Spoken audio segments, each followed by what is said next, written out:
Hello, and welcome to part 4 of Conversation and Wine, a series of videos in which I talk for about 30 odd minutes without the slightest structure, without any form, without any preparation. I just talk about 4 different subjects without, as I said, without the slightest structure to them. Now let's talk about the wine I'm drinking today, which is Sembro. It's a Tempranillo from Spain, and I bought it because there's a little bird on the label, and I quite like that label with a little birdie on the label. Now, on to the topics.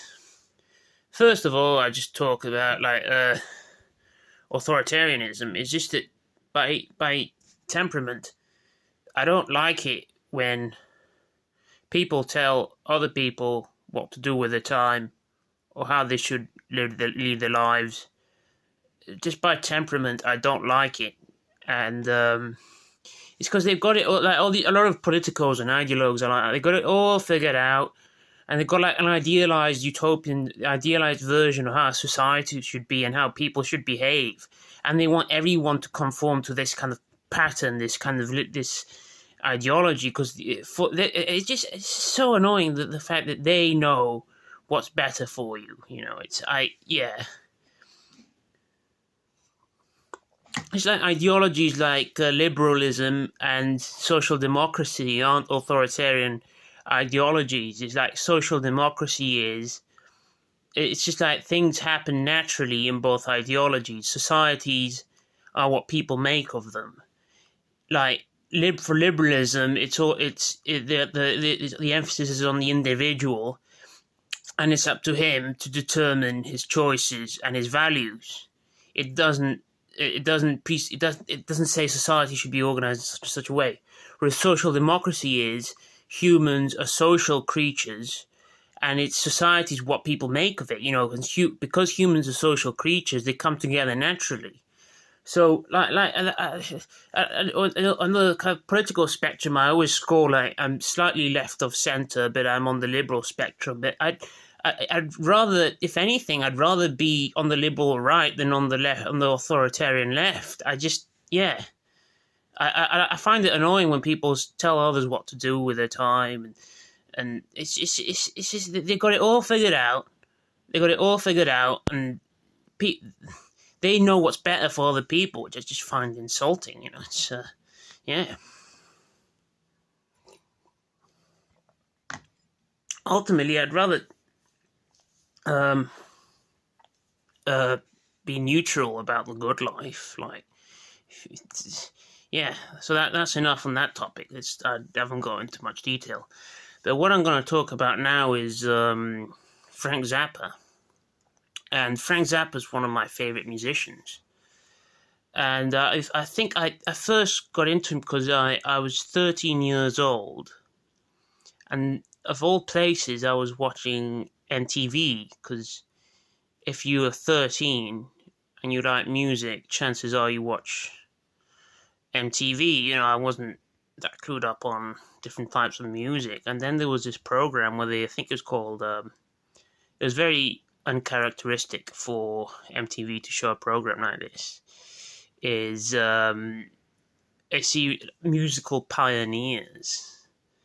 And they played Captain Beefheart. Really blew me away. I remember watching that when I was 13, and they showed this Captain Beefheart video, and it's like, if there's that bit of a cliche, like an epiphany or something, it's a bit of a cliche, but you watch something or you experience something and it changes it changes your life completely. It's and I saw Captain Beefheart, and obviously that led I really like Captain Beefheart, and then that led me on to Frank Zappa. And through Frank Zappa, I got into so many different types of music quite early on. At 14, 15, I was checking out tons of different types of music. And when you're 15, that's when music affects you a lot more, your emotions.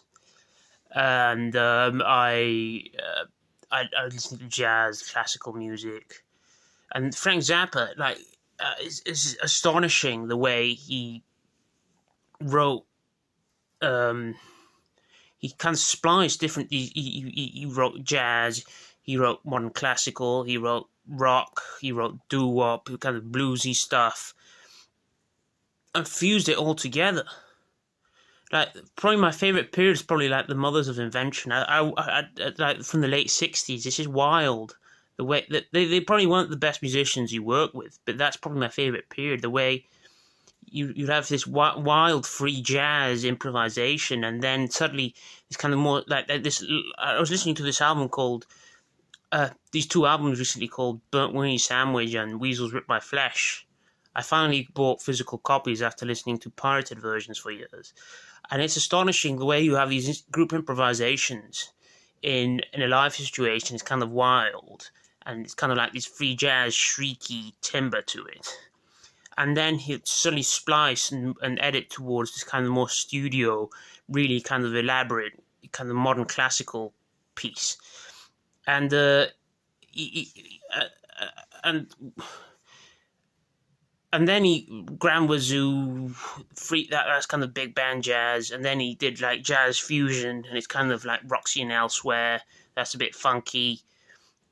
But yeah, he did so many different types of music, and he introduced me to modern classical stuff like Bartok, like Stravinsky, and then I started listening to Ligeti. Or then there's some modern classical stuff after the war, like Morton Feldman, Mauricio Kagel, and yeah, I love his music. And then there's the doo-wop arrangements, and what I really like the music he made just before he died. This computer music, because he was quite a grumpy guy and he didn't like working with musicians, and he just thought that like he was kind of like a perfectionist, and every time he wrote these really elaborate, intricate, sophisticated compositions, he got annoyed by when they hit a wrong note or when it was, out of tune, that kind of thing. And he wrote for the computer because he liked having the precision and having like nothing wrong with it. And people criticized him because he said, like critics said, it lacks the human element. It's not warm enough. It's just kind of dry and cold and technical. But I love listening to the computer music. I mean, some people think it's a bit dated because the computer keyboard he used was called a synclavier, and that's very of its time. It's kind of like 1980s keyboard. And if you get over the sound, it's amazing to see how people think it's a bit cheesy, like it's something meaty, something kind of really basic. But if you listen to how he takes advantage of it, because he uses the machine to do things that he can't do with humans, So and then the Ensemble Moderne. And everything he did sounds like Zappa. It's got that distinctive melody, the distinctive harmony, the distinctive arrangements. If he writes for jazz, if he writes for an orchestra, if he writes for a rock musician, it's got that Zappa style imprinted onto it. And he could be really indulgent. He could make albums. He released 65 albums, I think, something like that, or 62. And I don't like all of it. And some of it can be kind of indulgent, like especially the songs that are kind of a sexual nature, or songs that are more kind of sexual, or sometimes he can be a bit preachy with his political stances and his songs. You feel like he's just like pontificating to you about censorship or something or another. But yeah, I really like Zappa, especially the late 60s output, the computer music, the jazz music. It's like, and as I said, listening to Zappa, I started getting into different types of music, like modern classical music and jazz and various types of music.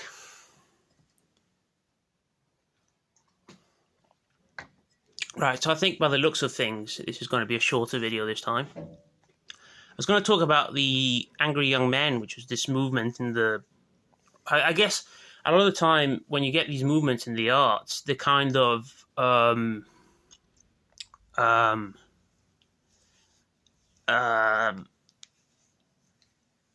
you just happen to have a number of musicians or a number of artists, writers, working on what they do independently, and then because they all do it at the same time, and they all publish this stuff at the same time, it's called a movement when it's not actually a real movement. But the Angry Young Men I find interesting because after the war, society was kind of stuffy and quite conservative, and quite family oriented.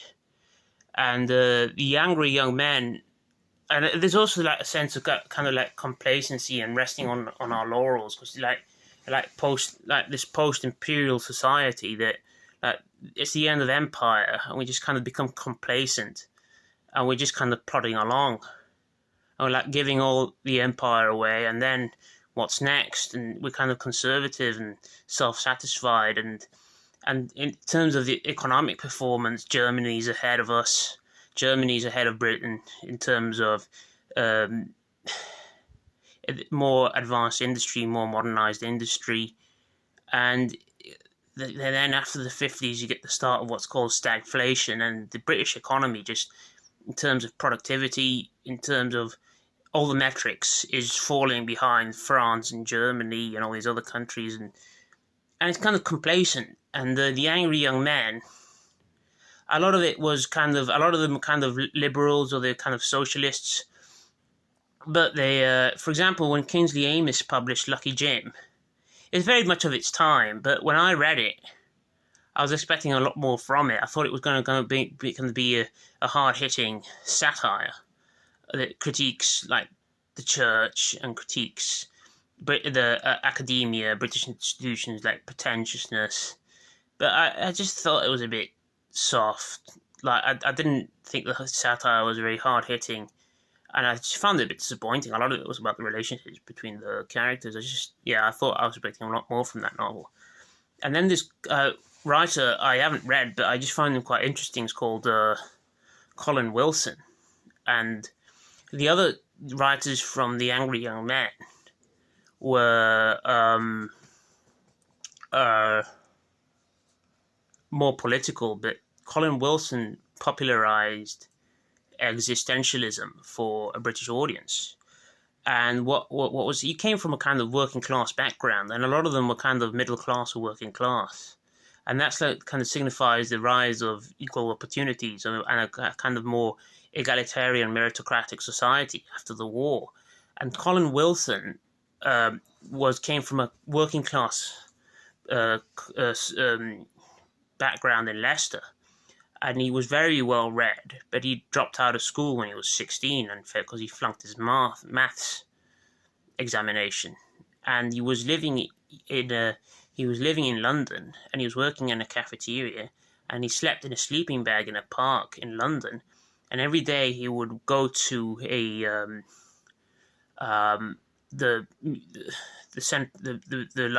main library in London, National Library of London, and I think it's called, I can't remember. And he'd work on this book called The Outsider, which was the study of outsiders in the history of art and literature and philosophy. And people maybe got a bit ahead of themselves, and it was kind of like a literary sensation in 1956. It was all over the newspapers, and Colin Wilson was kind of this literary sensation, and it sold thousands of copies. And I think critics thought we got a bit ahead of ourselves. And a year later, he published this book called Religion and the Rebel, and it got destroyed by all the critics. I think they overpraised that book, The Outsider, and then because they overpraised it, they thought we'll just completely discredit anything he does after that. And he left London, and he spent the rest of his life in Cornwall, in this house that was teeming with books, and he built these sheds in his garden and filled them with books. Just a very pleasant existence. That's the kind of life I'd like to lead, actually. And he kind of veered away from, he started writing about stuff that's a bit dodgy, like crime, the occult, and he wrote a lot of it. He wrote like 150 books before he died, something daft like that, because he thought that if he wrote more books, the more he wrote, the more he could make a living out of it. So, but Colin Wilson, then a lot of it was against this kind of stuffiness, and the Angry Young Men were against the stuffiness and the conservatism and the sense of complacency, and after this post-imperial world. And obviously, Harold Macmillan, who was Prime Minister at the time, made this famous speech saying, "Winds of change." There was a sense that things were changing, and the angry young men came before like the hippies, all these countercultural movements in the 1960s, and then came in 1960, just after the angry young men, Beyond the Fringe, but with Peter Cook, Dudley Moore, Alan Bennett, and Jonathan Miller. And that's kind of similar to Monty Python, but they satirized toffs, all these upper class people, and it was a satire. It was kind of similar to the Angry Young Men. It was a satire against complacency, and it was kind of absurd, and it prefigured Monty Python. And in one famous incident, Peter Cook, they were performing Beyond the Fringe in a theatre, and the Prime Minister Harold Macmillan was in the audience, and Peter Cook impersonated and made fun of Harold Macmillan in front of Harold Macmillan, which it might not seem like, from the perspective of now, it might not seem like that, but at the time that was shocking, because society was more deferential. You deferred to the politicians, you deferred to the monarchy. There's a sense of deference, and that was what Peter Cook did then was really shocking. So as I said, like the Angry Young Men and Beyond the Fringe were a reaction against this kind of stuffy, complacent conservative society. Right, that's enough on the Angry Young Men. And then one final topic is talk about individual rights and the common good. And I was just thinking about this because they might seem like mutually incompatible values when they're actually quite dependent on each other. Because if you care about individual rights, there's the famous Constitution of the United States, which is very much in line with that, which is like life, liberty, and the pursuit of happiness. If you care about individuals and the pursuit of happiness, if you want all individuals to have equal rights, and if you want all individuals to have autonomy, and you want all of them to pursue what they find meaningful in life, then that to some degree you should care about the common good, because you want all individuals in society to have the same rights. So it's kind of like if you want freedom for everyone, if you care about everyone, you should care about the common good. So they're kind of mutually interdependent on each other. So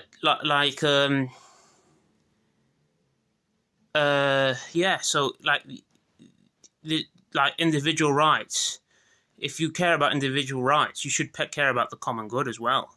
Like everyone should have the same, because everyone should have the same access to the NHS. Everyone should have the same access to education. Everyone should have a decent standard of living, and that's the common good. But that also enhances and it improves the quality of life, and it improves the quality of my liberty and the quality of my freedom and the quality of my life and the life of everyone else.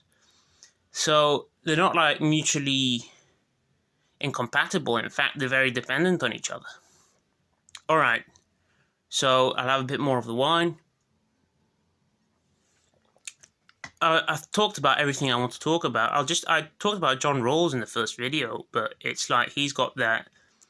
I already talked about this in the first video. I'll talk about it now again in part 4, but it touches on what I've been talking about. But for him, the 2 principles of justice, where everyone should have the basic rights to the same equal right to freedom and liberty. So that's freedom of association, freedom of press, all the liberal rights. And the second, more egalitarian principle is social and economic inequalities. Can be justified if they benefit the least worst of society, and they should be attached to fair equality of opportunity for everyone, and a fair distribution of resources. So, like, John Rawls was interested in individual rights, but he was also interested in the common good. All right, so I've talked about everything I wanted to talk about, and thank you very much. This is a lot shorter than all the previous 3 videos, but hey ho, that's how it is. Goodbye.